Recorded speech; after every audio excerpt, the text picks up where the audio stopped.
नमस्कार। एक बार फिर से जाहिद का और प्रीति का बहुत बहुत शुक्रिया और रिसर्च फोरम का बहुत आभार कि इन्होंने इस तरह का एक ऐसा मंच बनाया जहां पर डिफरेंट सब्जेक्ट्स के विभिन्न अलग अलग आयामों के रिसर्च स्टूडेंट्स जुड़ते हैं और आपस में एक दूसरे से बातचीत करते हैं। जैसा कि मुझे कहा गया और मेरी स्वीकृति के साथ हम लोगों ने टॉपिक फाइनल किया, अनुवाद के उत्तर औपनिवेशिक संदर्भ यानी post colonial context of translation. अनुवाद के बारे में हम लोग लंबे समय से पढ़ते चले आ रहे हैं और हम जानते हैं कि अनुवाद का जो इतिहास है वो बहुत लंबा है, चाहे वह भारतीय इतिहास हो या देश विश्व के किसी भी देश का हो, खासतौर पर पश्चिम के देशों का एक लंबा इतिहास है।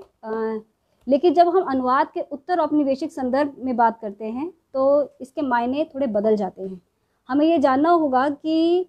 अनुवाद की जो एक लंबी यात्रा लंबे समय से चली आ रही है उसमें अनुवाद का उत्तर औपनिवेशिक संदर्भ यानी post colonial context of translation क्या नया जोड़ता है। इसे जानने के लिए आज हम सिलसिलेवार चलेंगे। अनुवाद का उत्तर औपनिवेशिक संदर्भ में सबसे पहले बात करने शुरुआत करूं, इससे पहले मैं जो हमारे लिसनर्स हैं और मैं जानती हूँ कि बहुत सारे स्टूडेंट्स बहुत सारे लोग जानते हैं, फिर भी अपनी बात शुरू करने से पहले मैं थोड़ा सा अपने हिसाब से ब्रीफ करना चाहूँगी। उत्तर औपनिवेशिकता क्या है? जब हम अनुवाद के संदर्भ में पोस्ट कॉलोनियलिज्म की बात करते हैं तो पोस्ट कॉलोनियलिज्म बेसिकली क्या है, हमें इसे समझना होगा। तो पोस्ट कॉलोनियलिज्म का मतलब होता है, अगर हम सीधा सीधा कहें कि ऐसे देश, ऐसे समाज या ऐसी संस्कृतियां जो लंबे समय तक उपनिवेश रही, कॉलोनाइज रही वेस्टर्न देशों की, यूरोपियन कंट्रीज़ की, उन पर जो प्रभाव पड़ा इन उपनिवेशों का, इन कॉलोनियल कंट्रीज़ का, इन कॉलोनियल पावर्स का, उसका वहाँ की सामाजिक, सांस्कृतिक, धार्मिक, राजनीतिक या पूरा कहा जाए एक पूरी बुनावट पर क्या असर पड़ता है, इसे हम उत्तर औपनिवेशिक संदर्भ में समझ सकते हैं। पर अगर इसे हम सिर्फ यूरोपियन देशों की बात तक अगर सीमित कर दें या ये कहा जाए कि कॉलोनियल पीरियड में जो प्रभाव रहा वही एक तरह से कहा जाए कि वो उसी को हम कॉलोनियल प्रभाव कहते हैं, उसी के खिलाफ उत्तर औपनिवेशिकता अपनी बात करती है, तो इसमें थोड़ा सा इसका दायरा और विकसित करके देखने की ज़रूरत है। जब हम उत्तर औपनिवेशिक कहते हैं तो औपनिवेशिक जो शब्द है वो उपनिवेश के संदर्भ में तो है ही, हम जानते हैं उपनिवेश कॉलोनाइज को कहते हैं, यानी कि वे देश जो वेस्टर्न यूरोपियन देशों के लंबे समय तक गुलाम रहे या उनकी कॉलोनीज रहे। लेकिन उसके साथ ही एक जो नया टर्म चलता है जिसे हम नियो कॉलोनियलिज्म कहते हैं, उस संदर्भ में भी उत्तर औपनिवेशिकता को समझे जाने की ज़रूरत है। तो जब हम बात करेंगे उत्तर औपनिवेशिकता की तो संदर्भ क्लियर है कि हम औपनिवेशिक और नव औपनिवेशिक दोनों संदर्भ में बात कर रहे हैं। तो उत्तर औपनिवेशिकता की जो अवधारणा है वो बेसिकली इसका पूरा एक लंबा इतिहास है। और हम खासतौर पर अगर भारत के संदर्भ में बात करें तो भारतीय साहित्य पर, भारत के इतिहास पर, भारत की पूरी एक बुनावट पर इसका गहरा प्रभाव रहा है। हम जानते हैं और मेरे स्टूडेंट्स जो जिनसे मैं क्लास में भी बातचीत करती रही हूँ, हमने अक्सर इस पर चर्चा की है कि अनुवाद को लेकर जो आप लंबे समय तक पढ़ते आए और अनुवाद में आपने जो पढ़ा और जाना, उसमें जो उसका जो ओनस था वो एक लंबे समय तक अनुवाद की प्रक्रिया पर या ये कहा जाए कि हाउ टू ट्रांसलेट के इर्द गिर्द घूमता रहा, वो उसी तक केंद्रित रहा। और हमेशा ये जानने की कोशिश की जाती रही कि अनुवाद जो होता है उसकी प्रक्रिया क्या होती है, कैसे अनुवाद किया जाना चाहिए, किस तरह अनुवाद होता है, उसमें दो भाषाओं की भूमिका क्या है, अनुवाद करते समय क्या छूट जाता है, क्या जुड़ जाता है। अनुवाद की भाषाई संदर्भ में उसे एक लंबे समय तक देखा जाता रहा और हमारे यहाँ भारत में ऐसे बहुत सारे कोर्सेज प्रोग्राम्स चलते हैं जहाँ हम इसी संदर्भ में अनुवाद की बात करते हैं। लेकिन जब हम उसे आज के संदर्भ में देखते हैं, वर्तमान संदर्भ में जब उसे हम देखते हैं तो उसके मायने बदल जाते हैं। वहाँ अनुवाद केवल एक मैकेनिकल एक्सरसाइज नहीं है, वहाँ अनुवाद केवल एक देखा जाए तो एक कहा जाए जिसे हम दोयम दर्जे का काम कहते रहे हैं अनुवाद को लंबे समय तक, वहाँ तक वो सीमित नहीं होती, उसका जो दायरा है बहुत विकसित हो जाता है। और इसी संदर्भ में हम उत्तर औपनिवेशिकता की बात करते हैं। तो औपनिवेशिकता की मैं बात कर रही थी, औपनिवेशिकता किसे कहते हैं, उत्तर औपनिवेशिकता किसे कहते हैं और उत्तर औपनिवेशिकता का क्या प्रभाव है अनुवाद पर। इस सभी संदर्भ में बात करने से पहले हम औपनिवेशिकता पर थोड़ा सा और से विस्तार से चर्चा करेंगे। जैसे मैंने पहले अपने शुरुआत में ही बताया कि औपनिवेशिकता का मतलब होता है उपनिवेशित रह चुके देशों पर सत्ताधारी देशों या संस्कृतियों और समाजों का पूरी तरह से प्रभाव। ये प्रभाव दो तरीके से हो सकता है, एक आप जिसे बाह्य स्तर पर कहते हैं, बाहरी स्तर पर जिसे हम फोर्सफुली कहते हैं, और दूसरा जो बहुत ही कल्चरली धीरे धीरे चलता है, जो एक तरह से इस तरीके से आपके समाज पर उसका प्रभाव डाला जाता है कि प्रभाव हो भी या आप पर थोपा भी जाए तो आपको पता ना चले। इसी को मैं अनुवाद की जब प्रवृत्तियों में आगे बात करूँगी, उत्तर औपनिवेशिकता की प्रवृत्तियों में जब मैं बात करूँगी तो इस पर आगे मैं विस्तार से चर्चा करूँगी। तो पहले हमें ये समझना है कि औपनिवेशिकता का अर्थ क्या है। तो जैसे मैंने बताया औपनिवेशिकता के बारे में, औपनिवेशिकता की जो ये अवधारणा है, जब इसे हम फ्रांस फैनन से अगर शुरुआत माने इसकी, तो फ्रांस फैनन की, जिसे हम हिंदी में फ्रांस फानो भी कहते हैं, उनकी 2 किताबें हैं। मैं टाइटल लूँगी the rest of the earth जो 1961 में आती है, और दूसरी है ब्लैक स्किन वाइट मास्क जो 1952 में आती है। ये दोनों की दोनों किताबें आपको औपनिवेशिकता के चरित्र से परिचित करवाती हैं कि किस तरीके से औपनिवेशिकता किसी समाज को प्रभावित करती है, उसके साहित्य को प्रभावित करती है, उसकी संस्कृति को प्रभावित करती है, और किस तरह से वो किसी देश की पूरी संरचना को, उसकी संस्कृति और समाज की पूरी संरचना को बदल कर रख देती है। यही इसी के आगे एडवर्ड सईद की बहुत इंपॉर्टेंट किताब है orientalism, western conception of the Orient, जो 1978 में आती है। एडवर्ड सईद ने उन सारे टूल्स को पकड़ने की कोशिश की है अपनी इस पुस्तक में, जिसमें उन्होंने साहित्य, फिल्म, सिनेमा सभी माध्यमों से इस पर स्टडी किया है और उस पर विस्तृत उनका अध्ययन है, जिसमें वो बात करते हैं कि कोई समाज जब किसी दूसरे समाज, जिससे ज़्यादा पावरफुल समाज के साथ उसके अंडर रहता है या उसके पराधीन रहता है, तो उसमें उसके पूरे समाज पर, उसकी बनावट पर सामाजिक सांस्कृतिक रूप से, या कहा जाए कि मनोविश्लेषणात्मक रूप से क्या प्रभाव पड़ता है, इन सब का विस्तृत विवेचन ओरिएंटलिज्म पुस्तक में एडवर्ड सईद करते हैं। तो एडवर्ड सईद की ये किताब, फ्रांस फानो की ये 2 किताबें एक तरह से उत्तर औपनिवेशिकता की पृष्ठभूमि का निर्माण करती हैं, जिसकी और इशारा आगे देखेंगे। जो क्लियर टर्म्स में जिसे हम पोस्ट कोलोनियलिज्म कहते हैं, वो ये पोस्ट कोलोनियलिज्म टर्म का प्रयोग ना फ्रांस फानो ने किया है अपने यहाँ, और ना ही ओरिएंटलिज्म किताब में या कहीं भी एडवर्ड सईद ने किया है। लेकिन उनका जो स्टडी है, वो जो बेसिकली वो इंडोलॉजी की जो वो स्टडी करते हैं, और स्टडी में वो ये पाते हैं कि किसी भी उपनिवेशित समाज पर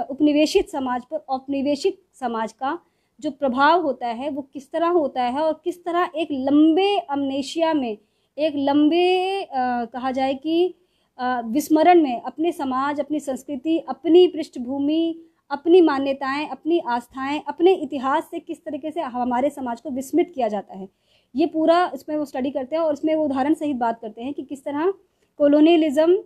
का जो ये पूरी अवधारणा है, इसने किस तरह विभिन्न देशों की, और जब मैं यहाँ बात कर रही हूँ तो ये विभिन्न देश वे सभी देश हैं जो उस समय उपनिवेश रहे, जिसमें भारत है, एशिया के कई सारे देश हैं, अफ्रीकन कंट्रीज़ हैं, इस तरह जो बहुत सारे देश हैं जिस पर लंबे समय तक औपनिवेशिक शासन रहा। इस सब के समाज और संस्कृति पर इन सत्ताधारी देशों की ताकत का और उनकी, कहा जाए कि बहुत ही सूक्ष्म तरीके से जो उन्होंने उस पर चोट किया, उसका क्या प्रभाव पड़ता है। इसके बाद उत्तर औपनिवेशिकता में जो महत्वपूर्ण चिंतक के रूप में उभरते हैं, उसमें कई सारे नाम हैं, जिसमें अगर मैं जिक्र करूं तो होमी भाभा हैं, गायत्री स्पिवाक हैं, आगे बढ़कर हरीश त्रिवेदी हैं, आनिया लुम्बा है, और बहुत सारे चिंतक हैं जो इस पर बात करते हैं। मैं इससे पहले जो एक जिनको कोट करना चाहूँगी वो है मिशेल फूको, जिनका एक बहुत चर्चित एक स्टेटमेंट है जो कहा जाता है कि knowledge is not innocent, it is always operated by power. Knowledge कभी भी इनोसेंट नहीं होती है। जो हमारा ज्ञान है कभी भी कहा जाए कि इतना मासूम या इतना निरपेक्ष नहीं होता है। वो ज्ञान की संरचना में ज्ञान सत्ता की भूमिका बहुत बड़ी होती है। ये जो फूको का ये जो बेसिक थॉट है, ये पूरा का पूरा थॉट पोस्ट कोलोनिज्म की पूरी थ्योरी में, और कहा जाए तो आगे बढ़कर पोस्ट मॉडर्निज्म की पूरी थ्योरी में काम करता है। पोस्ट मॉडर्निस्ट थिंकर या पोस्ट मॉडर्निस्ट थिंकर का ही एक हिस्सा है पोस्ट कोलोनियल थिंकर। ये सभी लोग जो बात करते हैं उनके बेस में एक तरह से कहा जाए, चाहे वो एडवर्ड सईद हों, इन सब के बेस में ये फूको का जो चिंतन है, सत्ता डिस्कोर्स है, जो उनका सत्ता विमर्श है, पावर डिस्कोर्स, इसका जो मूल तत्व है वो हमेशा इनके मूल में रहा है। मैंने कहा कि उत्तर औपनिवेशिकता की जो पृष्ठभूमि थी वो कहीं ना कहीं से बननी जो शुरू हुई थी, उसकी बुनावट में फ्रांस फैनन और एडवर्ड सईद की भूमिका है। लेकिन क्योंकि उन्होंने सीधा सीधा शब्द का इस्तेमाल नहीं किया था, इसीलिए आगे बढ़कर गायत्री स्पिवाक, जो एक बेसिकली पोस्ट स्ट्रक्चरलिस्ट हैं और अपने आप को फेमिनिस्ट भी कहती हैं, डिकंस्ट्रक्शनिस्ट भी कहती हैं, और अलग अलग आयाम से वो अपने अपने अपने व्यक्तित्व का की बात करती हैं। उन्होंने और होमी भाभा ने आगे बढ़कर पोस्ट कोलोनियलिज्म की बात की, और पोस्ट कोलोनियलिज्म में उन्होंने पोस्ट कोलोनियलिज्म के बेसिक फीचर्स भी बताए कि वो क्या है, जिसके आधार पर आप ये पहचान करते हैं कि ये जो ये कोलोनियलिज्म को चुनौती देता है या कोलोनियलिज्म पर सवाल खड़े करने वाला एक डिस्कोर्स है। तो मैंने कहा फ्रांस फैनन और एडवर्ड सईद के चिंतन का ही एक तरह से विस्तार आगे हमें गायत्री स्पिवाक, होमी भाभा, हरीश त्रिवेदी आदि के चिंतन में दिखाई देता है। तो इस तरीके से जो पोस्ट कोलोनियलिज्म का जो ये पूरी जो अवधारणा है वो बेसिकली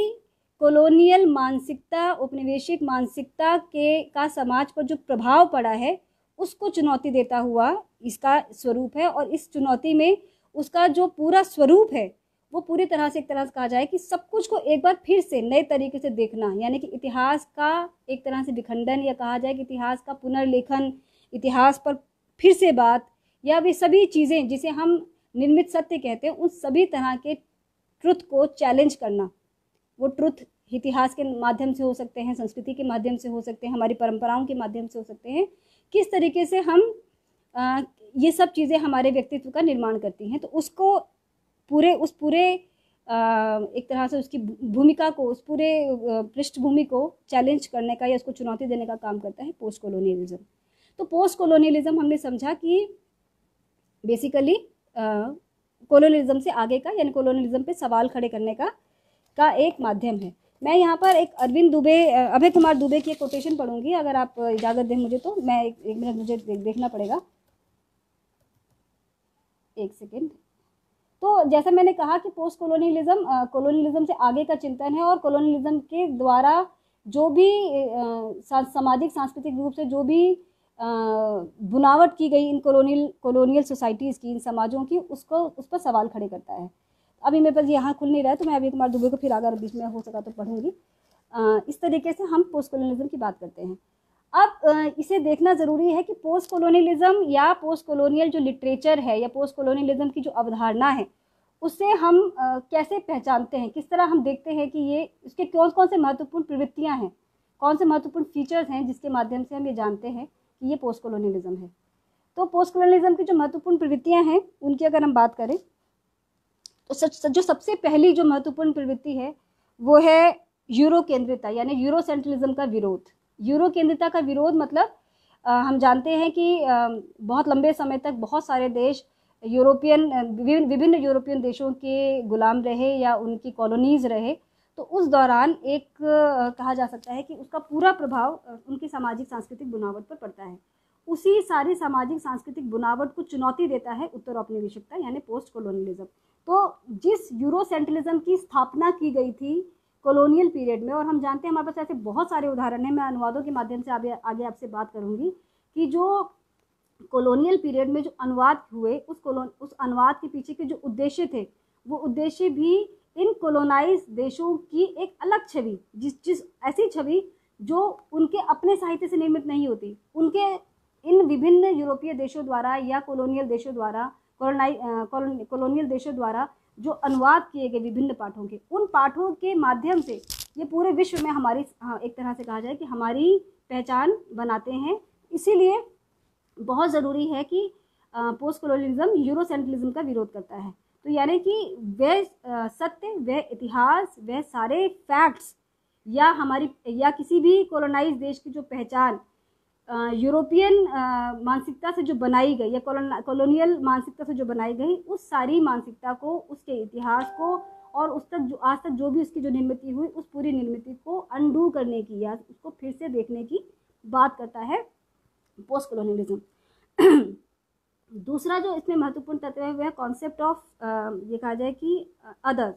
अन्य की अवधारणा। वो अन्य की अवधारणा की बात करता है। और ये अन्य कौन है, इस अन्य की पहचान पोस्ट कोलोनियल लिटरेचर अलग अलग संदर्भ में करता है। ये पोस्ट कोलोनियल अगर मैं गायत्री स्पिवाक पर अगर आगे बात करूँ तो गायत्री स्पिवाक के बारे में जैसे मैंने भी कहा कि उनकी बहुत बड़ी भूमिका है पोस्ट कोलोनियलिज्म की अवधारणा की एक तरह से बुनावट में। वो अपने आप को बेसिकली जैसे मैंने कहा फेमिनिस्ट भी कहती हैं, डिकंस्ट्रक्शनिस्ट भी कहती हैं,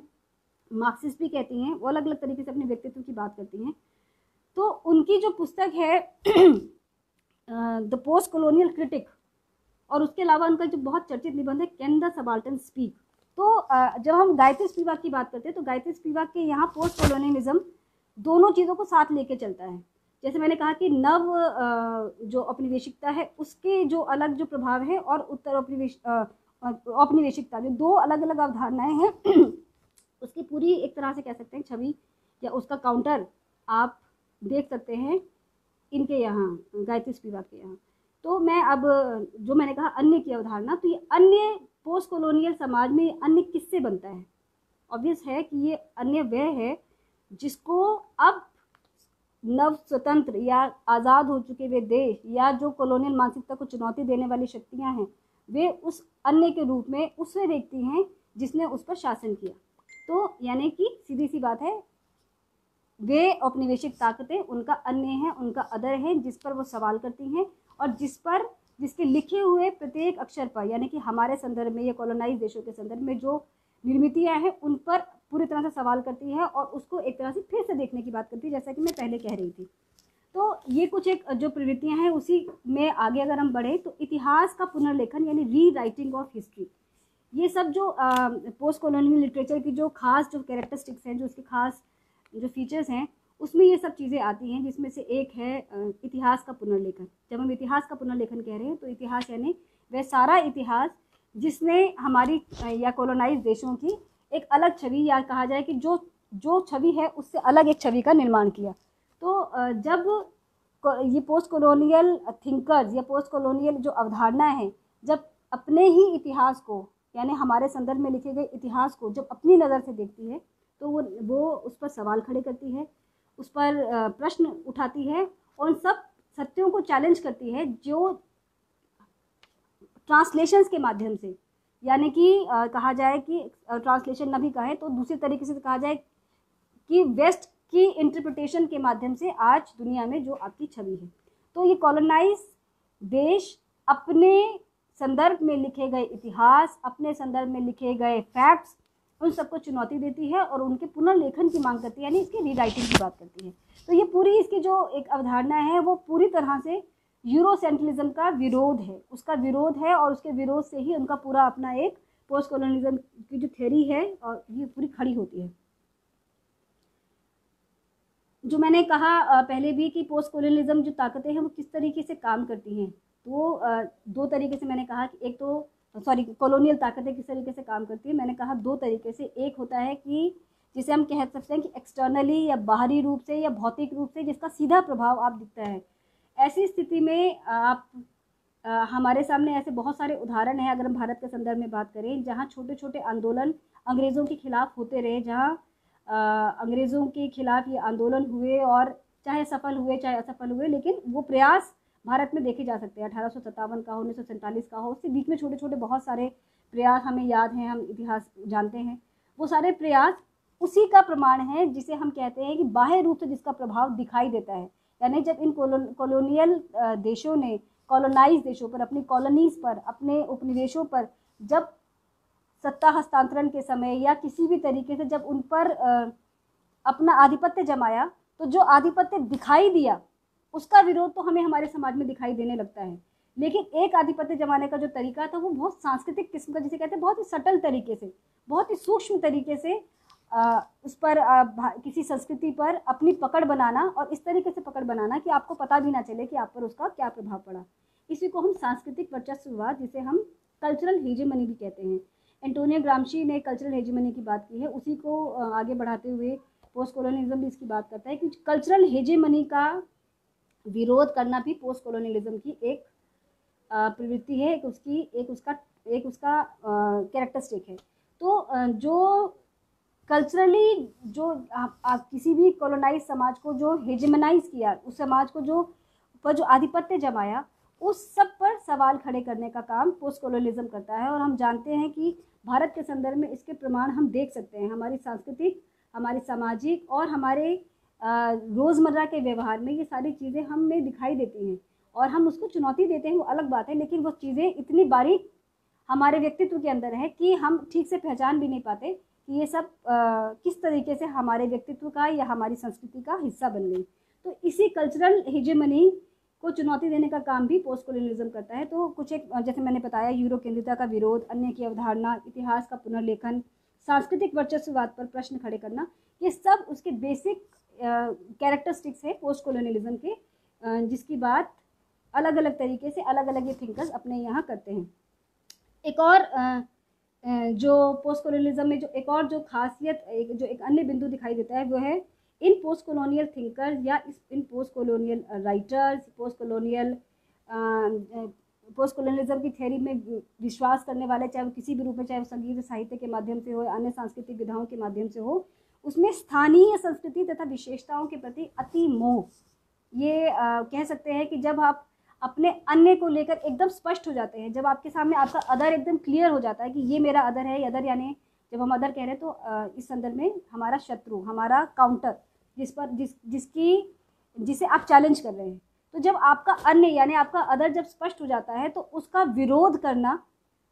हमारा एक तरह से हमारे व्यक्तित्व का हिस्सा बन जाता है। इस विरोध में कई बार ये विरोध आप कह सकते हैं कि बहुत तार्किक होता है, कई बार अतार्किक भी हो सकता है। तो अति मोह जब कहते हैं कि किसी अपनी संस्कृति के प्रति या अपने समाज के प्रति या अपनी विचारधारा के प्रति अति मोह भी एक तरह का उसका एक लक्षण है, जिसे हम पोस्ट कोलोनियलिज्म के अंदर स्टडी करते हैं कि पोस्ट कोलोनियलिज्म में अपनी संस्कृति, अपने समाज, अपनी भाषा, अपने इतिहास आदि के प्रति अपने चश्मे से देखना, उसे फिर से देखना और उसे बिल्कुल कहा जाए कि अपने समाज और संस्कृति के नज़रिए से देखना और उस पर बात करना, ये पोस्ट कोलोनियलिज्म की अवधारणाओं के अंदर आता है। जिसमें आप ये देख सकते हैं भारत के संदर्भ में कि पोस्ट कोलोनियलिज्म का डिस्कोर्स जो चलता है उसकी भाषा लगभग अंग्रेज़ी है। बहुत सारे जो अच्छे थिंकर्स की किताबें हैं, चाहे वरिष्ठ द्विवेदी हो या गायत्री स्पिवाक हो या अन्य थिंकर्स हो, तेजस्विनी रंजना हो या अन्य बहुत सारे चिंतक हैं, आनिया लूम्बा हो या बहुत सारे चिंतक हैं, आपके भी जहन में आ रहे होंगे, वो सभी के सभी लगभग अंग्रेज़ी में लिख रहे हैं। लेकिन अंग्रेज़ी जो कि एक कहा जा सकता है कि बहुत बड़ा एक वो टूल है जिसे हम कहते हैं कि हम औपनिवेशिक ताकत के हम गुलाम हैं, यानी अपनी भाषा को बुलाकर किसी विदेशी भाषा की शरण लेना और विदेशी भाषा में ही सारा काम करना। लेकिन उसके बीच में भी अपनी संस्कृति, अपनी भाषा, अपने कहा जाए कि जो कल्चरल या रीजनल जो न्यूआंसेस हैं उनका प्रयोग, भाषा में लोकेल का इस्तेमाल, भाषा में एक तरह की अपनी निज की पहचान की जो एक पड़ताल या उसकी एक जिद ये एक तरह से कह सकते हैं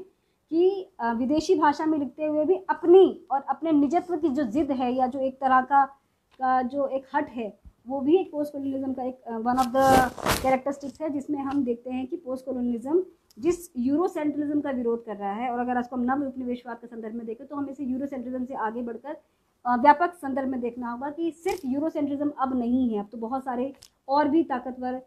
शक्तियाँ हैं। अगर हम कहें तो अमेरिका के संदर्भ में हम कह सकते हैं कि किस तरह वो हमारे समाज पर या हमारी संस्कृति पर या हमारे पूरे व्यक्तित्व के निर्माण पर प्रभाव डालती हैं। तो इन सब को किस तरीके से उत्तर औपनिवेशिकता चुनौती देती है, ये सब इसके अंदर आएगा। एक बहुत कल्चरल हाइब्रिडिटी टर्म का इस्तेमाल करते हैं द लोकेशन ऑफ कल्चर किस किताब में, Homi Bhabha one of the post colonial thinkers है, जिनकी दो बहुत चर्चित किताबें, नेशन एंड नेरेशन है, दूसरी है लोकेशन ऑफ कल्चर, जिसमें वो कल्चरल हाइब्रिडिटी एक टर्म का इस्तेमाल करते हैं, जिसमें वो एक हाइब्रिडिज्म की बात करते हैं कि अनुवाद या ये जो कहा जाए कि ट्रांसलेशन के माध्यम से या ट्रांसनेशन के माध्यम से ये जो एक कल्चरल हाइब्रिडिटी तैयार हो रही है, ये जो अदर का और सेल्फ और अदर का, या कहा जाए कि जो बाइनरीज हैं, जो डिफरेंस की जो बाइनरीज हैं, उन बाइनरीज को हटाने का काम करती है। सब्जेक्ट और ऑब्जेक्ट का, सेल्फ और अदर का, सेंटर और मार्जिन का, मेजॉरिटी और माइनॉरिटी के जो डिफरेंट जो बाइनरीज एक पोस्ट कॉलोनियल समाज बनाता है, अनुवाद के माध्यम से ये कल्चरल हाइब्रिडिटी उस एक नई हाइब्रिडिटी खड़ी करती है, बनाती है, जहाँ पर दो संस्कृतियों आपस में आकर घुल जाती हैं, मिल जाती हैं। और हम कोई बाइनरी से नहीं कह सकते इसमें से ओरिजिनल क्या है और अनुवाद क्या है, सब्जेक्ट क्या है, ऑब्जेक्ट क्या है। तो इस तरीके से ये जो कुछ एक जो फीचर्स हैं या कुछ एक जो क्वालिटीज़ हैं पोस्ट कॉलोनियलिज्म की, इस सब की चर्चा मैंने करने की कोशिश की है कि पोस्ट कॉलोनियलिज्म क्या है, पोस्ट कॉलोनियलिज्म की जो अवधारणा है उसकी शुरुआत कैसे होती है, किस तरीके से जो सत्ता का जो पूरा विमर्श का जो पूरा सत्ता विमर्श का जो पूरा डिस्कोर्स है वो किस तरीके से इसमें एक तरह से अंडर प्ले पूरा एक तरह से कह सकते हैं कि साथ साथ चलता है। तो ये पूरा एक पोस्ट कॉलोनिज्म की एक अवधारणा है जो पूरी इसका निर्माण होता है। और इसका प्रभाव अनुवाद पर कैसे पड़ता है, अब इसे समझने की ज़रूरत है कि अनुवाद और उत्तर औपनिवेशिकता का आपस में क्या संबंध है। तो जैसे मैंने कहा कि गायत्री स्पिवाक का एक निबंध है कैन द सबाल्टर्न स्पीक, उसमें वो जो बात करती हैं वो बेसिकली जब वो सबाल्टर्न की बात कर रही हैं, जब वो इनके यहाँ जब ये सबाल्टर्न टर्म आ रहा है तो पूरी तरह से वो पोस्ट कॉलोनियल के संदर्भ में नहीं है। वो जब सबाल्टर्न की बात करें तो उसमें विमेन भी है, उसमें लेबर भी है, उसमें होमलेस पीपल भी हैं, वो व्यापक स्तर पर उसकी बात करती है। तो जिस कहा जाए कि जिस पूरे एक यूरो केंद्रिता का विरोध या सत्ता का विरोध या ताकत का विरोध, ये पूरा पोस्ट कॉलोनियलिज्म का एक तरह से पूरा स्ट्रक्चर है जो उसमें दिखाई देता है। अब जहाँ तक अनुवाद की बात है तो अनुवाद में 1980-90 के दौर में अनुवाद में संस्कृति विमर्श या कहते हैं कि कल्चरल डिस्कोर्स या जिसे हम कहते हैं कल्चरल टर्न इन ट्रांसलेशन की शुरुआत होती है। जब अनुवाद में कल्चरल टर्न आता है तो कल्चरल टर्न आने के साथ ही अनुवाद में एक पूरी उसकी उसकी जो एक पूरी अवधारणा है अनुवाद की, वो पूरी तरह से बदल जाती है। महाश्वेता सेनगुप्ता अपनी किताब ट्रांसलेशन एज मैनिपुलेशन में लिखती हैं कि ट्रांसलेशन मैनिपुलेशन का सबसे पहला उपकरण, पहला टूल है जिसके माध्यम से हम किसी नई संस्कृति में हम उसकी संस्कृति को मैनिपुलेट करते हैं। वो पहला प्लेटफॉर्म है जहाँ से हम मैनिपुलेशन शुरू करते हैं। तो इस तरीके से ये थिंकर्स अलग अलग तरीके से जो बात करते हैं, जिसमें हम कह सकते हैं कि आंद्रे लेफेवेरे ने जो ट्रांसलेशन एज कल्चर से जो शुरुआत की और ट्रांसलेशन स्टडीज़ एज डिसिप्लिन की उन्होंने बात की, टर्म के रूप में ये पहले इसका इस्तेमाल 1972 में हो चुका है। जेम्स एस होम ने इसका पहली बार इस्तेमाल किया था the name and nature of translation studies में। पर अनुवाद में ट्रांसलेशन स्टडीज़ में कल्चरल टर्न की जो शुरुआत है वो हमें 80s ऑनवर्ड्स दिखाई देती है। 90s में आप कह सकते हैं 80s 90s में हमें इसकी एक शुरुआत दिखाई देती है, जहाँ हम महसूस करते हैं कि अनुवाद का जो ओनस है, ट्रांसलेशन का जो ओनस है, वो भाषा से हटकर संस्कृति पर आ गया है। और संस्कृति पर आते ही उसका जो पूरा डिस्कोर्स है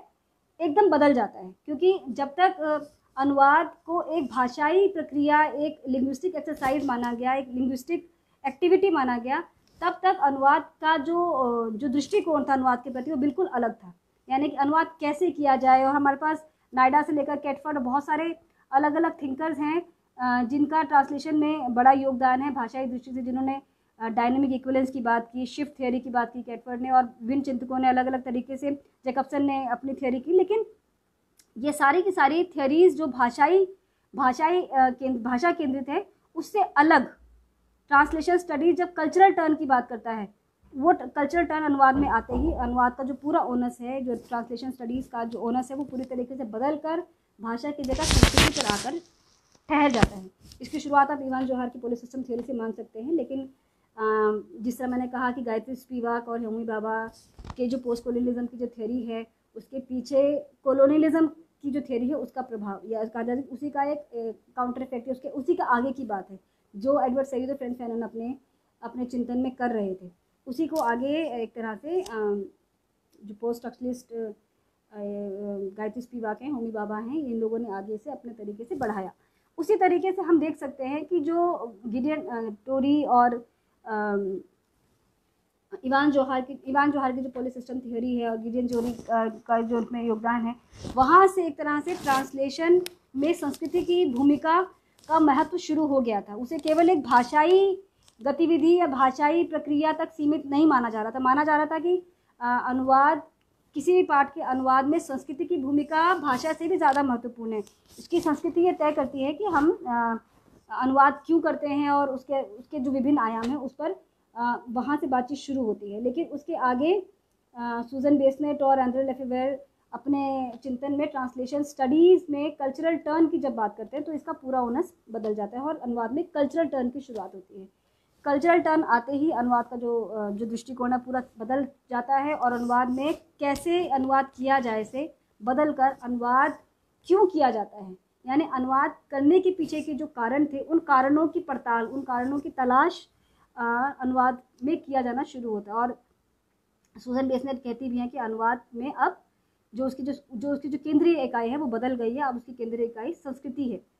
तो इस संस्कृति के केंद्र में आते ही पूरा जो डिस्कोर्स है वहाँ से वो एक तरह से कह सकते हैं कि यू टर्न ले लेता है और वो अलग तरीके से आगे बढ़ता है। तो इस तरीके से यहाँ पर इसकी शुरुआत होती है और संस्कृति के प्रवेश से ही अनुवाद में विभिन्न आयाम उसके खुलने लगते हैं, जिसमें से एक है पोस्ट कॉलोनियल ट्रांसलेशन। जो पोस्ट कॉलोनियल ट्रांसलेशन, जैसा मैंने कहा कि तेजस्विनी निरंजना या महाश्वेता सेनगुप्ता जिस तरीके से अपनी बात रखती हैं कि अनुवाद बेसिकली मैनिपुलेशन का काम करता है, किस तरीके से वो किसी अनजान संस्कृति, अनजान समाज को हमारे सामने अलग तरीके से खोलता है। मैं आपको सूजन बेसनेट के कोट पढ़ के सुनाती हूँ। सूजन बेसनेट अपनी किताब ट्रांसलेशन स्टडीज में लिखती हैं, Once perceived as a marginal activity, translation began to be seen as a fundamental act of human exchange. तो जो जिसे once perceived as a marginal activity, अब वो एक fundamental act of human exchange बन चुका है। और इसी में अगर मैं माइकल क्रॉलिन का स्टेटमेंट पढ़ूँ, थोड़ा सा इस संदर्भ में है, आप उसे देख सकते हैं किस तरीके से ह्यूमन एक्सचेंज का काम वो करता है। The translator is a traveller, someone engaged in a journey from one source to another. The 21st century surely promises to be the great age of travel, not only across space but also across time. तो Michael क्रॉलिन का जो statement है वो translator को basically एक traveller कह रहे हैं, जिसकी बात एक तरह से ऊपर सूजन बेसनेट भी कहती हैं, जहाँ उसे वो ह्यूमन एक्सचेंज के एक फंडामेंटल एक्ट के रूप में देखती हैं। तो ये जो ट्रांसलेशन का जो पूरा जो ओनस यहाँ से बदल जाता है, वो किस तरीके से ट्रांसलेशन में ट्रांसलेशन की पॉलिटिक्स पर आकर सेंट्रिक हो जाता है कि जो अनुवाद किए जाते हैं उसके पीछे की राजनीति क्या है, अनुवाद आखिर क्यों किए जाते हैं, और अनुवाद करते समय जो पाठ का जो चयन होता है उसके पीछे कौन कौन सी एजेंसीज, कौन कौन सी ताकतें, कौन कौन से कारण होते हैं जो एक पाठ का चयन करने में अनुवादक को या किसी संस्कृति को, किसी देश को, किसी अनुवाद एजेंसी को एक तरह से उसे इनकरेज करते हैं, उसे प्रमोट करते हैं उस पाठ को उठाने के लिए, उसका अनुवाद करने के लिए। तो इस तरीके से हम देखते हैं कि किस तरीके से उसका जो ट्रांसलेशन का जो ओनस है वो बदल जाता है। मैं महाश्वेता सेनगुप्ता की आपको से बात कर रही थी, उनका एक कोट है जो अपनी पुस्तक ट्रांसलेशन एज मैनिपुलेशन में लिखती है, अ cursory review of what sells in the West as representative of India and its culture provides ample proof of the binding power of representation. We remain trapped in the cultural stereotypes created and nurtured through translated text. तो जिसमें हमने देखा कि किस तरीके से कोई संस्कृति किस तरीके से अनुवाद के माध्यम से ट्रांसलेट होकर दूसरे समाज तक पहुँचती है और किस तरह वो ट्रैप होकर एक अन्य उसकी जो छवि है वो बनकर वहाँ जाती है। तो हम इस तरीके से इसे आप देख सकते हैं। गायत्री स्पिवाक भी कहती है कि भारत के लिए जो ज्ञान है वो थर्ड वर्ल्ड के लिए, खासतौर पर भारत के लिए वो कहती है, थर्ड वर्ल्ड के लिए जो ज्ञान है वो अन्य वस्तुओं की तरह ही विश्व से या वेस्ट से आयातित एक वस्तु है। यानी कि हमारे पास जो ज्ञान भी आता है, जो थर्ड वर्ल्ड कंट्रीज़ के पास, सो कॉल्ड हम कह सकते हैं, so called third world countries के पास जो ज्ञान आता है वो ज्ञान भी एक तरह से हमारे लिए इम्पोर्ट किया होता है। हम वही पढ़ते हैं, वही जानते हैं, वही समझते हैं, हमारी समझने की स्किल भी उसी पर डेवलप होती है जो हमें बताया जाता है इन औपनिवेशिक ताकतों के माध्यम से। तो इस संदर्भ में हम देखें तो किस तरीके से उत्तर औपनिवेशिकता और उत्तर औपनिवेशिक चिंतक अनुवाद को भाषाई एक जकड़न से बाहर निकालकर या भाषाई प्रक्रिया से बाहर निकालकर उस बिंदु पर उस उंगली रखती हैं कि जो भी अनुवाद आज तक किए गए, खासतौर पर कॉलोनियल पीरियड में, उन अनुवादों के पीछे के कारण क्या थे। अब मेरे पास मैंने कुछ पॉइंट आउट किया हुआ है, मैं बताऊंगी आपको। अगर जी.एन. देवी, जिनकी बहुत फेमस किताब है आफ्टर अमनेशिया, हमारे स्टूडेंट्स को हम अक्सर रिकमेंड करते रहे हैं, उनकी एक और किताब है another tongue essays on English literature. उसमें वो इतिहास को, ट्रांसलेशन के इतिहास को 4 भाग में डिवाइड करते हैं। पहला है कॉलोनियल फेज 1776 से 1910 तक, दूसरा है रिवाइवलिस्ट फेज 1876 से 1950 तक, तीसरा है नेशनलिस्ट फेज 1902 से 1929 तक, और चौथा है फॉर्मलिस्ट फेज 1912 ऑनवर्ड्स। तो हमारे पास ऐसे बहुत सारे प्रमाण हैं जिसे जी.एन. देवी कॉलोनियल फेज कहते हैं, उसमें जो हमारे पास बड़ी संख्या में जो अनुवाद हुए। और अब कहें तो कुछ एक अनुवादों का मैं उदाहरण आपको दूंगी। विलियम जोन्स ने अभिज्ञान शकुंतलम का अनुवाद किया, मनुस्मृति का अनुवाद किया, और उसके अलावा उन्होंने गीत गोविंद का अनुवाद किया। उन्होंने ही एशियाटिक सोसाइटी ऑफ बंगाल की स्थापना की 1784 में। चार्ल्स विल्किंस ने भगवत गीता का अनुवाद किया 1785 में। जॉन मार्शल ने सामवेद का बंगाली से अनुवाद किया इंग्लिश में। और जॉन गिलक्रिस्ट ने किस्सा अलिफ लैला गुलिस्ता आदि का अनुवाद किया। और एडवर्ड फिट्जजेराल्ड ने रुबाइयत का, और मैक्स मुलर ने भारतीय का बहुत सारे का अनुवाद किया। तो ये बहुत सारे प्रमाण के रूप में हमारे सामने है कि किस तरीके से उस समय भारतीय समाज और भारतीय संस्कृति के उन पाठों का अनुवाद किया गया जिन पाठों के माध्यम से वो भारत की एक छवि का निर्माण करना चाहते थे। और वो छवि कैसी थी कि एक तरह से कह सकते हैं कि बहुत इरोटिक, या ऐसे कह सकते हैं कि एक बहुत ही काल्पनिक ऐसी छवि जो उसकी कोई बहुत ठोस इमेज ना बनाती हो, ताकि उसे उसी तरीके से वेस्ट में प्लेस किया जा सके और ये साबित किया जा सके कि जो वेस्टर्न लिटरेचर है वो किस तरह एशियन साहित्य से, एशियाई साहित्य से बहुत अव्वल दर्जे का है, बहुत उत्तम दर्जे का। और मिकाले का स्टेटमेंट हम लोगों को याद है, मेरे दिमाग में भी है, मैं एग्जैक्टली कोट नहीं याद है मुझे, लेकिन मैं हिंदी में आपको बताऊं तो कि एशिया के पूरे ज्ञान के सामने यूरोप की एक अलमारी का ज्ञान ही काफ़ी है। यानी कि एशियाई जो यूरोप की जो ज्ञान है, जो नॉलेज है, जो कहा जाए कि जो एपिटॉम ऑफ नॉलेज है वो इतना विस्तृत है कि उसके सामने एशियाई साहित्य या ये साहित्य कहीं भी ठहरता नहीं है। तो ये जो पूरा एक पृष्ठभूमि निर्मित की गई अनुवादों के माध्यम से भारत को जानने की, या एशियाई देशों को जानने की, या वे उन सभी कॉलोनाइज देशों को जानने की, जिनके माध्यम से एक ऐसी छवि बनाई जा सके जिसमें ये साबित किया जा सके कि ये कॉलोनाइज देश, औपनिवेशित देश, ये जितने भी औपनिवेशित देश हैं ये सभी के सभी उपनिवेश हो जाने के ही लायक थे और उन पर बाहर की सत्ता की ज़रूरत थी। तो इस संदर्भ में हमने देखा कि बहुत सारे अनुवाद हुए। ये तो विदेशों का, भारतीयों ने भी बहुत अनुवाद किए, जिसके बहुत सारे उदाहरण हमारे सामने हैं। तो अरविंदो ने गीता का अनुवाद किया, विद्यापत का अनुवाद किया, राजा राम मोहन राय ने उपनिषदों का अनुवाद किया। इस तरह बहुत सारे अनुवाद हैं जो जिसे हम कह सकते हैं कि एक उस पीरियड में खास तौर पर जो बड़ी संख्या में अनुवाद हुए, और उन अनुवादों ने किस तरीके से जो भी विदेशी साहित्य, विदेशी अनुवादकों द्वारा जो अनुवाद किए गए उसके द्वारा भारत की एक खास छवि का निर्माण किया, जिसमें उसकी एक ऐसी छवि बनाई जाए जिसमें वो वेस्टर्न देशों से कमतर दिखाई दे, कमतर ही उनको समझा जा सके। तो इस तरीके से ये पूरा का पूरा जो अनुवाद की जो एक पूरी प्रक्रिया थी जो कॉलोनियल पीरियड में चली, जिसकी स्टडी पोस्ट कॉलोनियल पीरियड में आज कहा जाता है। जिस तरह के हम इतिहास को पीछे जाकर देखते हैं तो पीछे जाकर उसका स्टडी किया जा रहा है और इन कारणों की पड़ताल की जा रही है कि आखिरकार ये जो अनुवाद हुए, जो मिशनरीज़ ने अनुवाद किए भारतीय साहित्य के, जो विभिन्न संस्थाओं द्वारा अनुवाद करवाए गए, जो विभिन्न कॉलेजेस खोले गए ट्रांसलेशन के लिए या भारतीय संस्कृति के अध्ययन के लिए, अध्यापन के लिए, उन सब का जो उद्देश्य था वो मूलतः भारत की संस्कृति को और बेहतर जानकर और उसकी एक ऐसी छवि का निर्माण करना था जिसके माध्यम से उसे उसकी कमतरी का एहसास करवाया जा सके। आफ्टर अमनेशिया, जैसे मैंने इसका भी जिक्र किया, जी.एन. देवी की जो पुस्तक है, उस आफ्टर अमनेशिया में जी.एन. देवी इसी तरह की चर्चा करते हैं कि किस तरह एक लंबे अमनेशिया में, एक लंबी विस्मृति में भारत की समाज, भारत की संस्कृति को डाल दिया गया और किस तरह इस अमनेशिया ने एक पूरा एक ऐसा माहौल तैयार कर दिया जिससे आज भी ये उपनिवेशित रह चुके देश या ये जो कॉलोनाइज जो समाज से जो संस्कृतियाँ थी वो निकल नहीं पाती। और आज भी हम कुछ अच्छे ज्ञान के लिए या अपने आप को समृद्ध करने के लिए हम पश्चिम की तरफ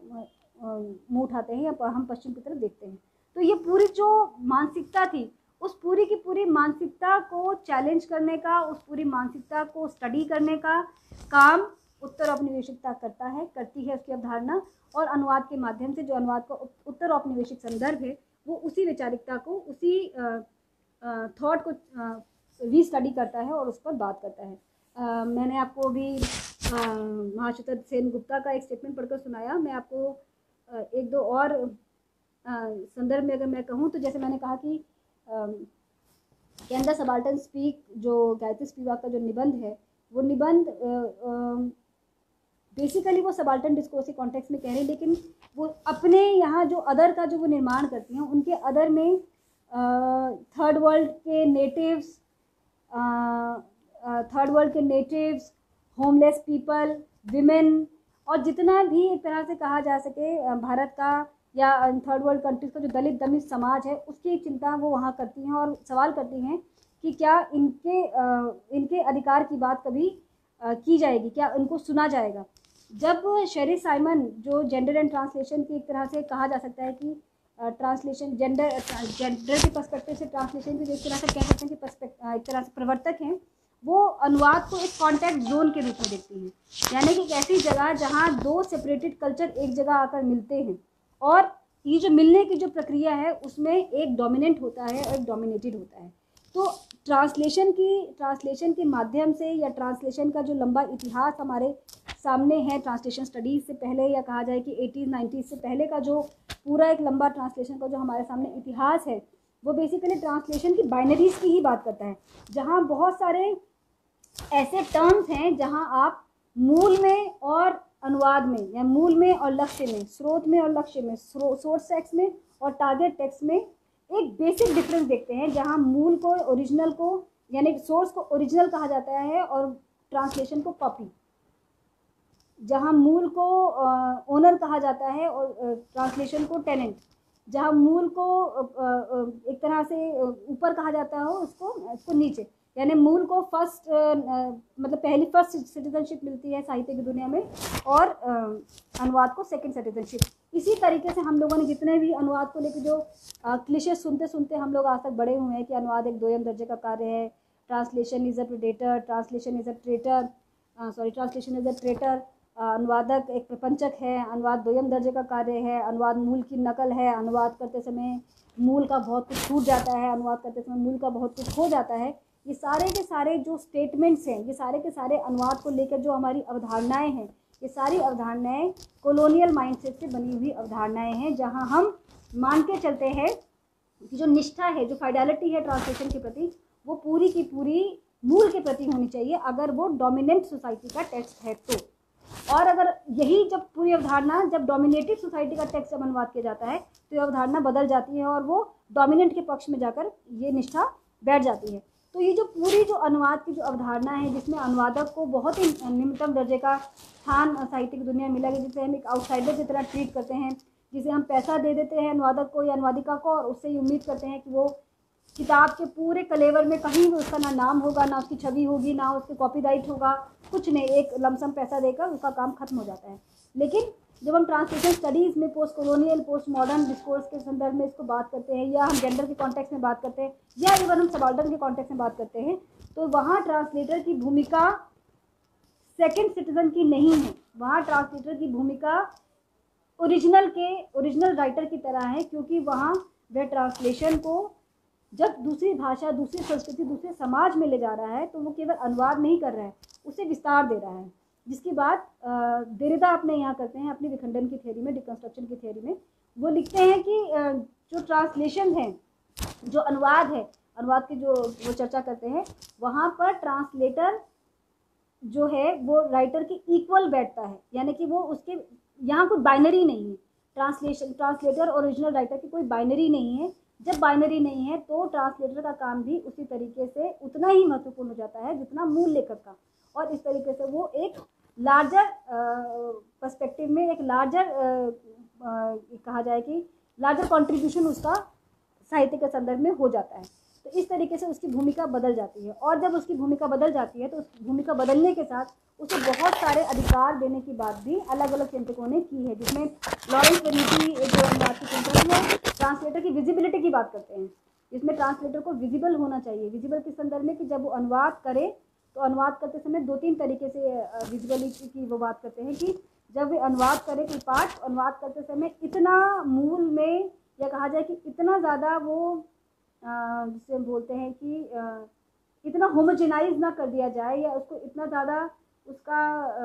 डोमेस्टिकेशन ना कर दिया जाए कि उसमें मूल की खुशबू ही खत्म हो जाए। उसका तो फ़ौरन जो उसका जो टेक्सचर है, जिस पर्टिकुलर बाहर दूसरी संस्कृति समाज से वो पाठ आ रहा है, और खासतौर पर डोमिनेटेड सोसाइटी के संदर्भ में वो ये बात करते हैं, डोमिनेटेड संस्कृति के संदर्भ में बात करते हैं कि जब किसी डोमिनेटेड संस्कृति के पाठ का हम अनुवाद करते हैं, तो उस डोमिनेटेड संस्कृति के अनुवाद के समय उस संस्कृति का जो उसके बेसिक, जो उसके एसेंस है, जो उसकी खुशबू है, जो उसके बेसिक, जो उसके क्या जैसे कि जो उसके नियांसेस हैं, वो भी मूल जो अनुदित पाठ में नज़र आने चाहिए, ताकि पाठ पढ़ते समय, रीडिंग के समय, टेक्स्ट से गुजरते समय जो पाठक और पाठिकाएँ हैं वो ये महसूस कर सकें कि ये पाठ एक विदेशी पाठ है, किसी दूसरी से आप तक पहुंचता है। तो इस तरीके से ये ट्रांसलेटर की विजिबिलिटी की बात करते हैं। दूसरा, वो ट्रांसलेटर जब विजिबल होता है तो उसको बहुत सारे अधिकार देने की बात करते हैं, जिसमें वो ट्रांसलेटर्स नोट की बात करते हैं, जिसमें वो प्रीफेस लिखने का जो अधिकार की बात करते हैं, जहाँ ट्रांसलेटर सिर्फ एक पेड असाइनमेंट की तरह ट्रांसलेशन नहीं करते, एक अपनी रचना की तरह अपनी पूरी स्वीकृति, अपने पूरे विरोध, अपना जो उनका एक पाठ को लेकर जो अपना उनकी सोच है, उस पूरी सोच को वो दर्ज करते हैं प्रीफेस के रूप में, या आप कह सकते हैं कि प्रोलॉग के रूप में, एपिलॉग के रूप में, किसी भी रूप में, भूमिका के रूप में जो एक ट्रांसलेटर को लिखने की इजाज़त है। और ट्रांसलेटर को कवर पेज पर या उसके जो क्रेडेंशियल है उसे वहाँ पर बराबर स्थान देने की बात, इस तरीके से वो ट्रांसलेटर की विजिबिलिटी की बात करते हैं और किस तरह ट्रांसलेटर को विजिबल होना चाहिए। उसी तरीके से जो शेरी साइमन और शेरी साइमन का जो जेंडर को लेकर जो विभिन्न जो ट्रांसलेटर्स हैं या चिंतक है, जिसमें बारबरा गोदार्ड और बहुत सारे चिंतक है, जो कैनेडियन पूरी परंपरा है अनुवाद की, उस कैनेडियन परंपरा में अनुवाद को जो जेंडर से संबंधित जो अनुवाद का वो जिक्र करते हैं, उसमें इसी कॉन्टैक्ट जोन पर शेरी साइमन सवाल खड़ा करते हैं कि ये कॉन्टैक्ट जोन बेसिकली एक ऐसी जगह हो जहाँ पर ये बाइनरीज ना रहें और ट्रांसलेटर और जो ओरिजिनल राइटर है वो एक प्लेटफॉर्म पर आकर मिले, जहाँ वो एक रचना को विस्तार देने का माध्यम बने। तो इस तरीके से, और हम जानते हैं कि गायत्री स्पिवाक ने जब डेरिडा की पुस्तक ऑफ ग्नैटोलॉजी का ट्रांसलेशन किया तो उसकी एक लंबी भूमिका उन्होंने लिखी। उस लंबी भूमिका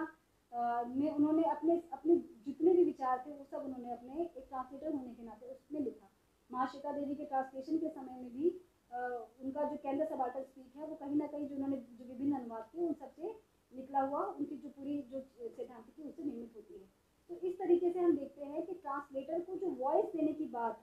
ये जो पोस्ट कॉलोनियल डिस्कोर्स से जो शुरू होती है, वो किस तरीके से जेंडर, किस तरीके से सबाल्टर्न, या जिसे हम मार्जिनलाइज समाज कहते हैं, अपने समाज का, चाहे वो किसी, आप इसे अलग अलग संदर्भों में देख सकते हैं। भारत के संदर्भ में देखें तो हम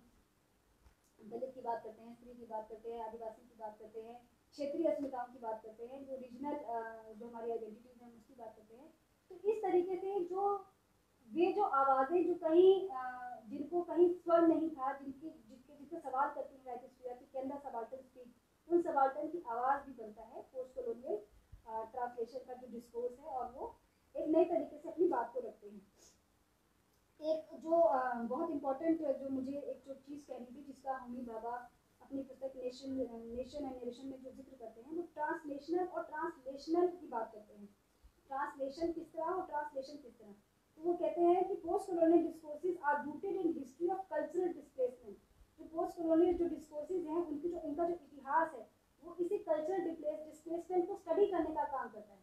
कि अगर हम भारत के संदर्भ में जिसे देखें तो जो भारतीय संस्कृति का जो डिस्प्लेसमेंट हुआ है उसी का स्टडी है, उसी का फर्दर स्टडी, उसी का एनालिसिस, उसी पर सवाल, उसी पर क्रिटिकल थिंकिंग का काम पोस्ट कॉलोनियल डिस्कोर्स करता है। और ट्रांसलेशन के संदर्भ में कहते हैं कि special histories of displacement complicate our understanding of how culture signifies and what is signified by culture. तो ट्रांसलेशन और ट्रांसलेशन के माध्यम से वो अपनी किताब द लोकेशन ऑफ कल्चर में भी इसका इस तरह की चर्चा वो करते हैं कि किस तरीके से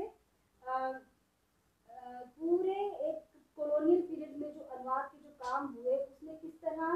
इन कॉलोनाइज्ड संस्कृतियों के डिस्प्लेसमेंट का काम किया, और पोस्ट कॉलोनियल डिस्कोर्स किस तरह इन सब पर सवाल खड़े करता है, इनकी बात करता है और इनका जिक्र करता है। तो इस तरीके से मैंने अपने कुछ महत्वपूर्ण बिंदुओं की तरफ से रखने की कोशिश की है, जिसमें मैंने उत्तर औपनिवेशिकता क्या है, औपनिवेशिकता क्या है, उत्तर औपनिवेशिकता की विभिन्न प्रवृत्तियाँ क्या क्या हैं, उत्तर औपनिवेशिकता के एक सेकंड मैसेज आया कि आवाज़ कम हो गई है, तो मैं एक सेकंड माइक ठीक कर दूँ।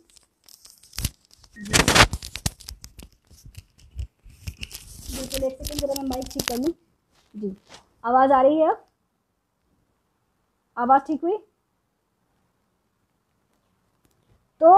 इस तरीके से हम देखते हैं कि किस तरह पोस्ट कॉलोनियल जो डिस्कोर्स है वो किस तरीके से अनुवाद में हस्तक्षेप करता है। पोस्ट कॉलोनियलिज्म क्या है, कॉलोनियलिज्म क्या है, और पोस्ट कॉलोनियलिज्म की अवधारणा, उसकी प्रवृत्तियाँ, अनुवाद पर उसका प्रभाव आदि जो विभिन्न बिंदु हैं उस सब पर हमने आज चर्चा की। मैं उम्मीद करती हूँ कि आप सबने सुना और कुछ लाभान्वित ज़रूर हुए होंगे। मैं अब चाहूँगी कि अगर कुछ सवाल हो और अगर आप पूछना चाहें तो मैं इन सवालों को एड्रेस करना चाहूँगी। शुक्रिया जाहिद, शुक्रिया प्रीति, अगर कुछ और जोड़ना है तो बताइए।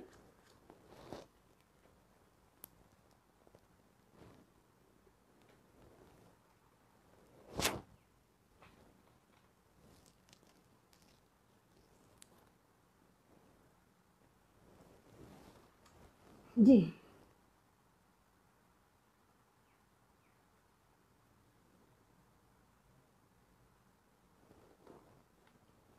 मैं सवाल ले लूँ।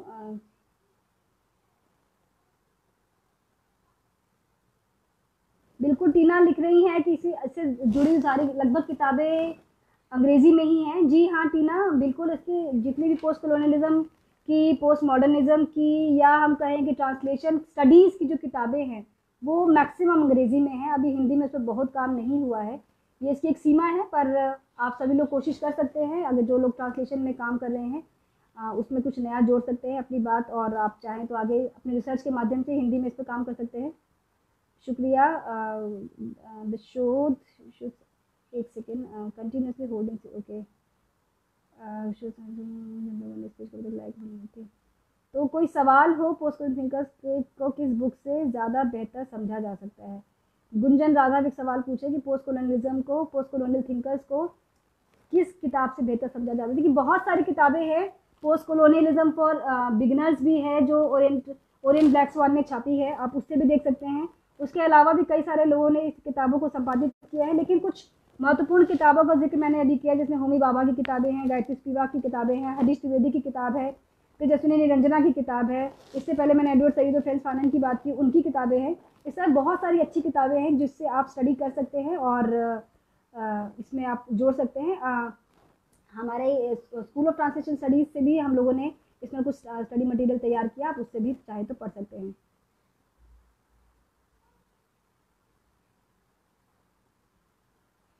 जी जी नहीं, मैं इंग्लिश लिटरेचर की स्टूडेंट नहीं हूँ, मैंने पीएचडी अपनी हिंदी में की है। हाँ, मैं ट्रांसलेशन स्टडीज़ में पढ़ाती ज़रूर हूँ, तो इस दौरान ये सब पढ़ने का मौका मिला है। How beautifully translate English thought particular thinker Hindi. शुक्रिया सुशांत सिंह चौहान, आपने कहा मैंने बहुत अच्छे से इसे रखा, बहुत शुक्रिया।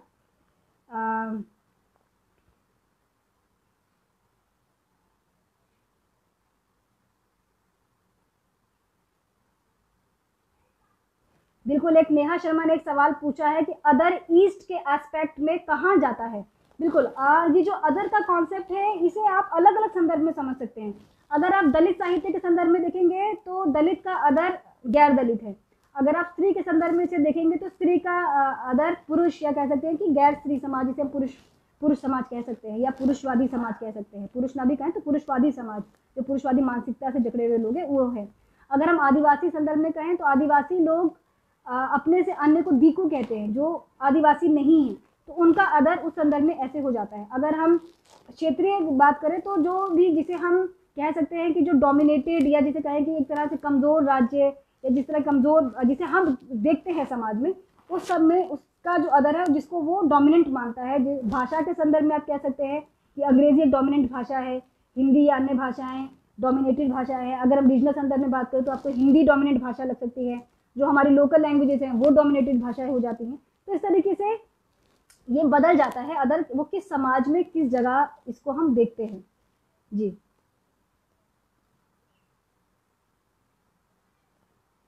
कोई और प्रश्न अगर आप पूछना चाहें, कुछ कहना चाहें? टीना ने पूछा है कुछ अच्छी किताबें सुझाइए मैम, तो नहीं टीना जी कुछ अच्छी किताबें सुझाइए, तो गुंजन राघव टीना से पूछ रहे हैं। मैंने आपको कुछ किताबों का जिक्र किया है, आप इन किताबों को देख सकते हैं। एक लंबी लिस्ट है, आप चाहे तो इन सब किताबों को देख सकते हैं, बहुत अच्छी अच्छी किताबें हैं और आप इस पर फर्दर स्टडी कर सकते हैं। स्पिवाक की, जो गायत्री स्पिवाक की कई किताबें हैं जिसमें इनके स्पिवाक रीडर भी है, आप चाहे तो उसको भी देख सकते हैं। मैंने आफ्टर अमनेशिया की बात की, ऑफ मैनी हीरोज़ की बात की, जो क्या नाम है उनका, GN देवी की किताब है, आप उनको देख सकते हैं। इस तरह बहुत सारी अलग अलग किताबें जिनके माध्यम से आप उन्हें स्टडी कर सकते हैं। तो इस तरीके से ये पूरा एक जो डिस्कोर्स है, ये किस तरीके से ट्रांसलेशन स्टडीज़ की जो पूरी अवधारणा है और ट्रांसलेशन स्टडीज़ की पूरी अवधारणा की निर्मिति में इसकी भूमिका कितनी बड़ी है। तो हम जब ट्रांसलेशन स्टडीज़ की जब हम बात करते हैं तो हम वहाँ सिर्फ ट्रांसलेशन या अप्लाइड ट्रांसलेशन की बात नहीं करते, हम ट्रांसलेशन में सिर्फ जिसे कहते हैं कि भाषाई एक्सरसाइज, जिसे लिंग्विस्टिक एक्सरसाइज ट्रांसलेशन में कहा जाता है, सिर्फ उसकी बात नहीं करते। तो इस तरीके से ये बहुत सारे नए आयाम इसमें जोड़ देता है, जो हमारा मार्जिनलाइज समाज है जिसको, और ये हाशिया भी समय के साथ साथ बदलता है। आप कह सकते हैं कि बहुत सारा नया हाशिया भी जुड़ता है। जिस तरह समाज विकसित होता है, अपने अधिकारों के प्रति लोग जब जागरूक होते हैं, तो कुछ और भी हाशिए समाज के साथ जुड़ते चले जाते हैं और आप कह सकते हैं कि वो नया हाशिया निर्माण करते हैं। तो इस तरीके से ये बदलता जाता है। तो ट्रांसलेशन स्टडीज़ बेसिकली इन सब चीज़ों का एक तरह से कह सकते हैं कि विस्तृत या कहा जाए कि एक कंप्लीट अध्ययन है, जहाँ आप अप्लाइड ट्रांसलेशन तो पढ़ते ही हैं, लेकिन उससे ज़्यादा आप थियरीज़ की बात करते हैं। अनुवाद को लेकर एक मैसेज आया, मैम आप लिबरलिज्म को भी पढ़ाएं, आज आपका लेक्चर बहुत बेहतर है, आपसे और थ्योरी को पढ़ना चाहेंगे। मैं कभी कोशिश करूँगी ज़रूर, लेकिन लिबरलिज्म ठीक से मेरा सब्जेक्ट नहीं है, पॉलिटिकल साइंस का सब्जेक्ट है।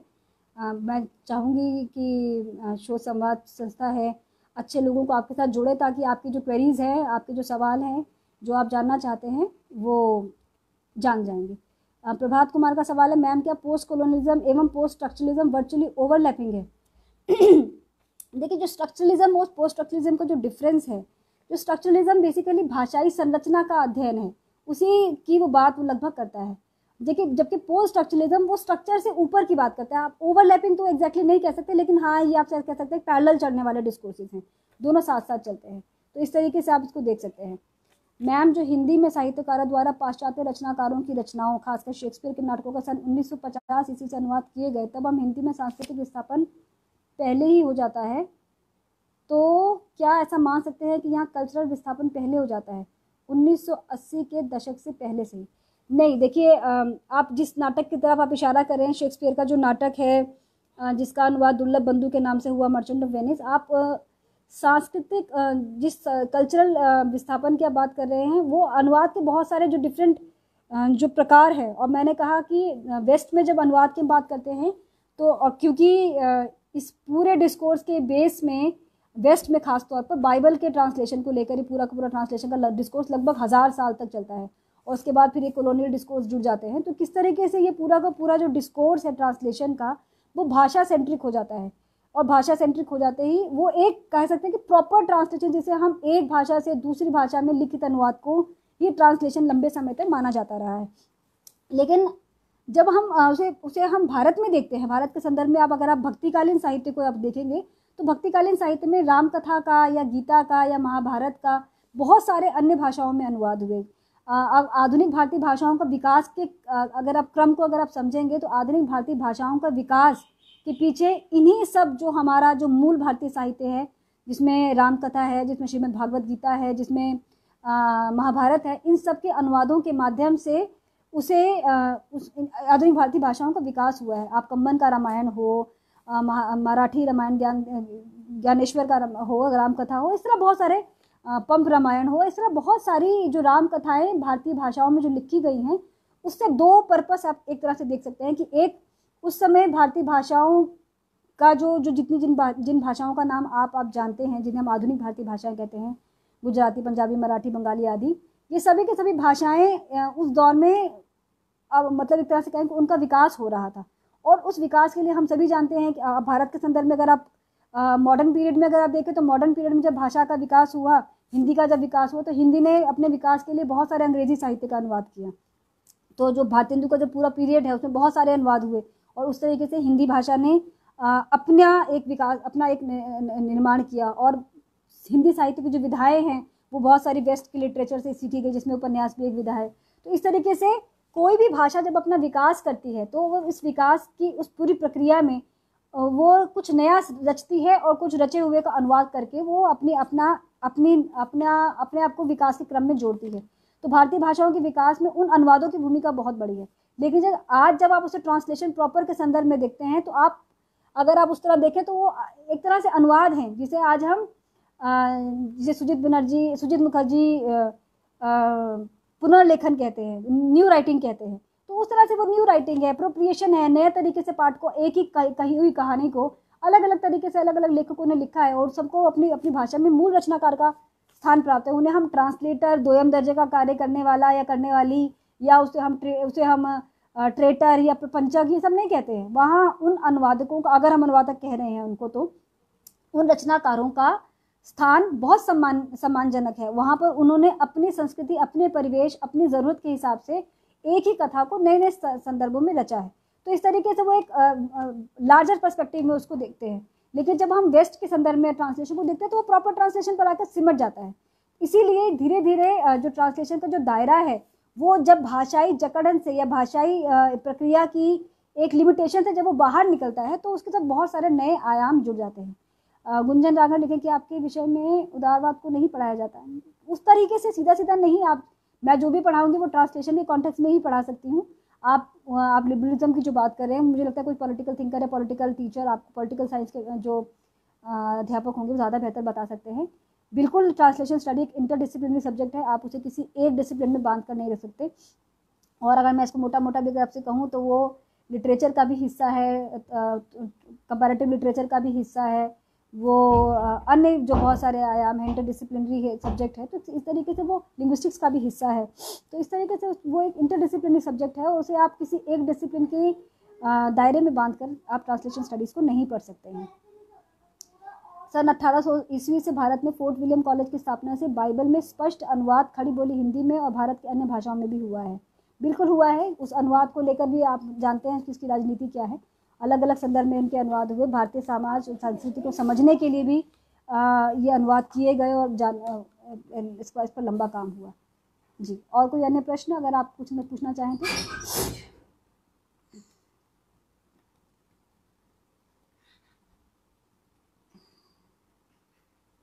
तो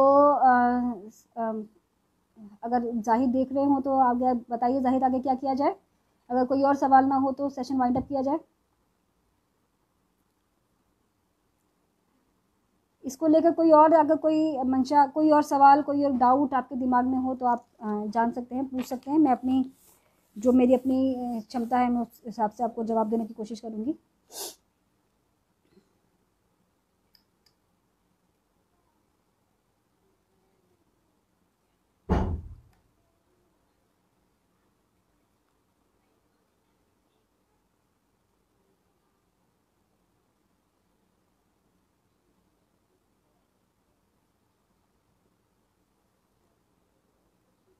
ये बात बहुत अच्छी लगी मैडम कि अनुवादक की भूमिका मूल लेखक की हो जाती है जब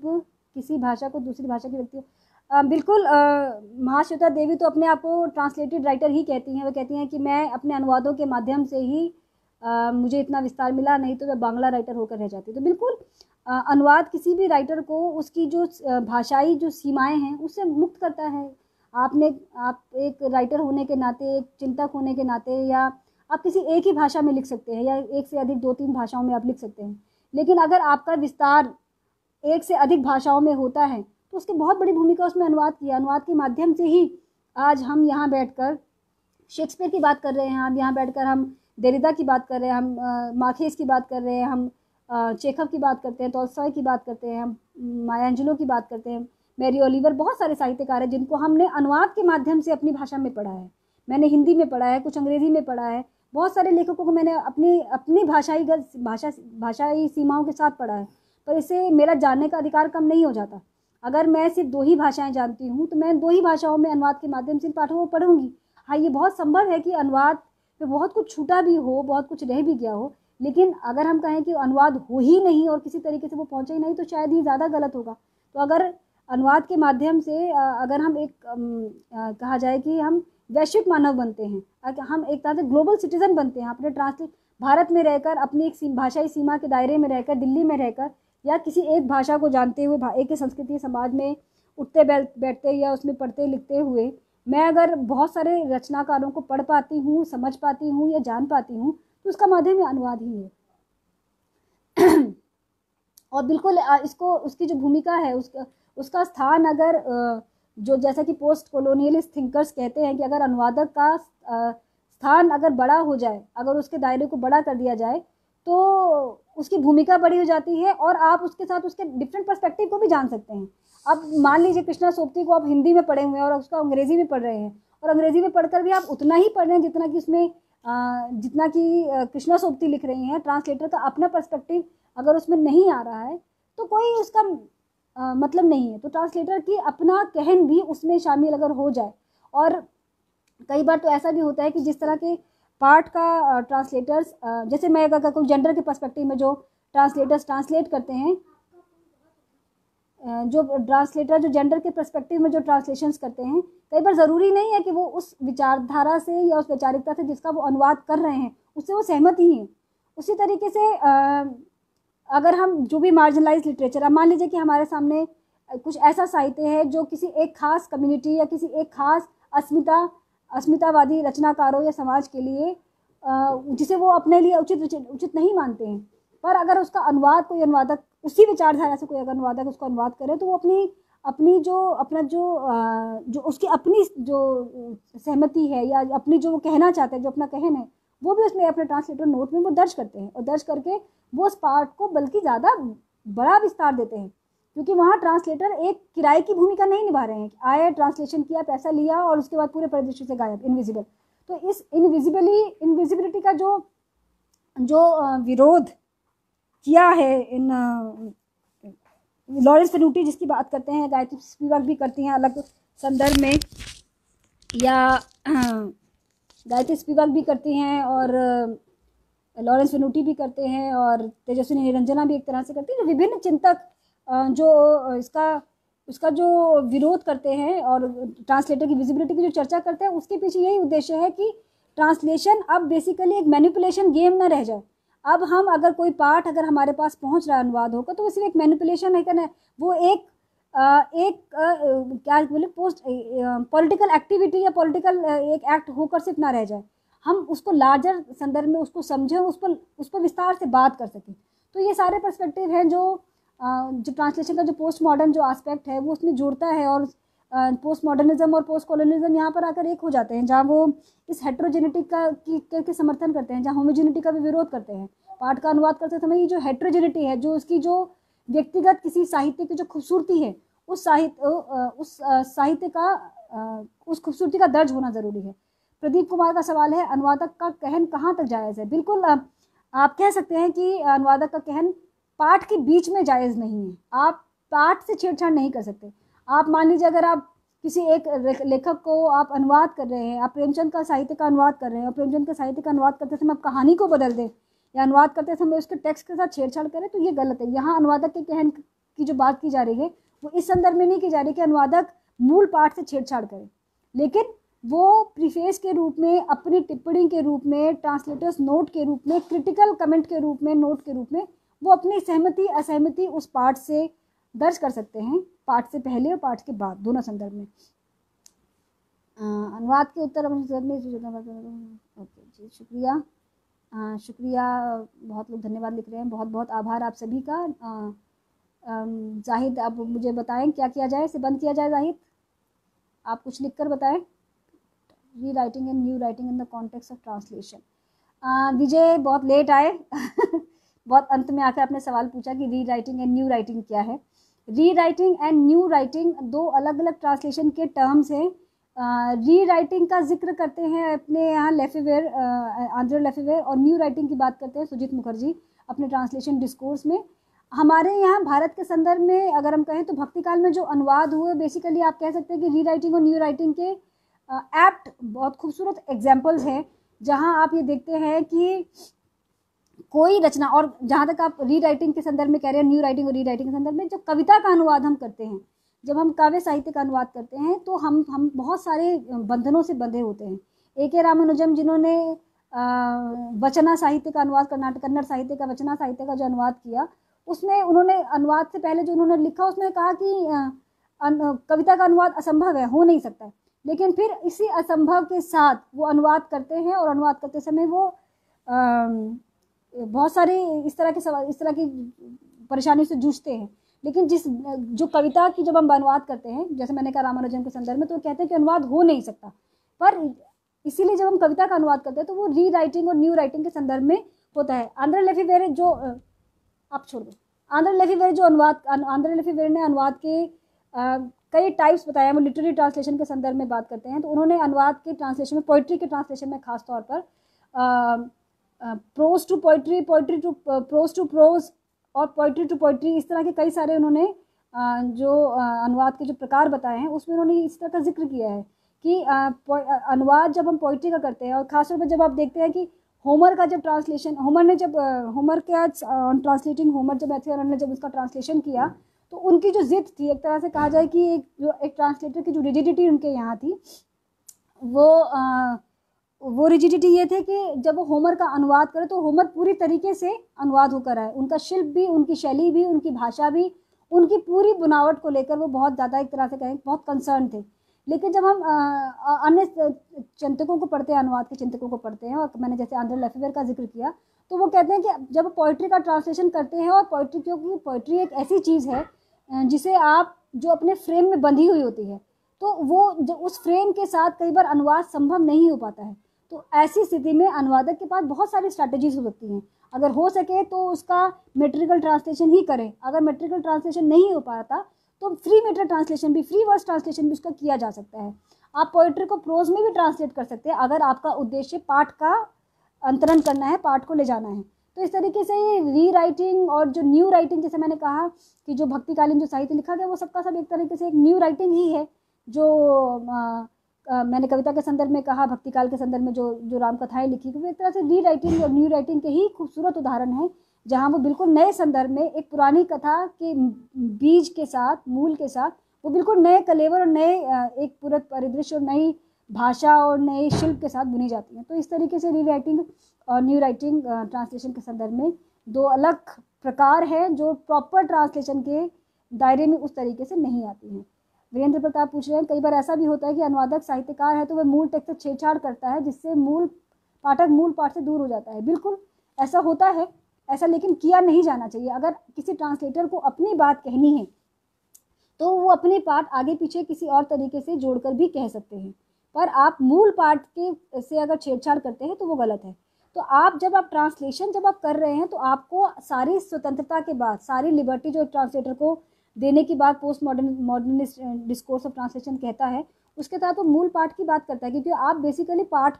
का अनुवाद कर रहे हैं। आप कर ये सकते हैं कि आप कुछ शब्दों के प्रति आप चाहें तो उन्हें अनुवाद ना करें, उन्हें डिटेन कर सकते हैं, या उन शब्दों की आप व्याख्या कर सकते हैं, या आप ट्रांसलेटर नोट के माध्यम से या प्रीफेस के माध्यम से या किसी और माध्यम से आप अपनी बात दर्ज कर सकते हैं। पर आप मूल पाठ जो कि एक खास अपने क्रम में चल रहा है, एक फ्लो में चल रहा है, उससे आप छेड़छाड़ नहीं कर सकते। आप उसके अनुवाद में स्ट्रैटेजीज अलग अलग जरूर अपना सकते हैं।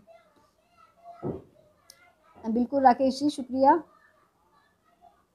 भक्तिकाल और नीतिकालीन टीकाबद्ध को उत्तम उदाहरण माने जा सकते हैं। ट्रांसलेशन के बहुत सारे ऐसे उदाहरण, लेकिन मैंने जब भक्तिकाल के संदर्भ में कहा तो भक्तिकाल का जो भक्ति साहित्य है, उस साहित्य में जो मूल रचना से निकली हुई जो अन्य रचनाएं हैं, जैसे मैंने कहा राम कथा के जो अलग अलग जो वर्जन अलग अलग भाषाओं में तैयार हुए, उन सब का मैंने जिक्र किया, जो एक तरह से न्यू राइटिंग और री राइटिंग के ही उदाहरण हैं। जी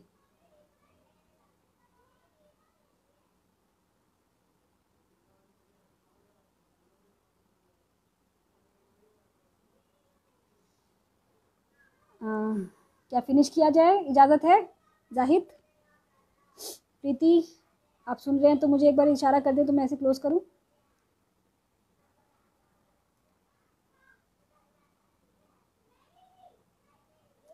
Kindly note the new translation modes at present time, especially my topic intersemiotic translation. Sanjuti, तुम खुद उसकी एक्सपर्ट हो इंटरसेमियोटिक ट्रांसलेशन की, इसमें मैं ऐसे अलग से क्या जोड़ूं। लेकिन हाँ, न्यू ट्रांसलेशन मोड्स पे जब हम बात करेंगे तो मुझे लगता है एक अलग से एक सेशन की ज़रूरत होगी। जहाँ तक तुम्हारा टॉपिक, जहाँ तुमने एक तरह से कहा जाए कि पेंटिंग्स के इंटरप्रिटेशन की जो तुमने बात की है, वो बिल्कुल अलग तरीके से है, और वो तो इंटरप्रिटेशन का मसला है, किस तरीके से हम किसी एक पार्ट को अपनी तरीके से उसे रीड करते हैं। तो ये वो एक अलग है। मुझे लगता है कि इस पर एक व्यापक सत्र की ज़रूरत है, और मुझसे ज़्यादा तुम इसे बेहतर बता पाओगी। इंटरसेमियोटिक ट्रांसलेशन हम जानते हैं, जैकबसन ने इसकी बात की थी, उस संदर्भ में ही है। लेकिन जब संजुति ने इस पर काम किया तो वो थोड़ा अलग तरह का काम था, जहाँ इन्होंने रविंद्रनाथ टैगोर की पेंटिंग्स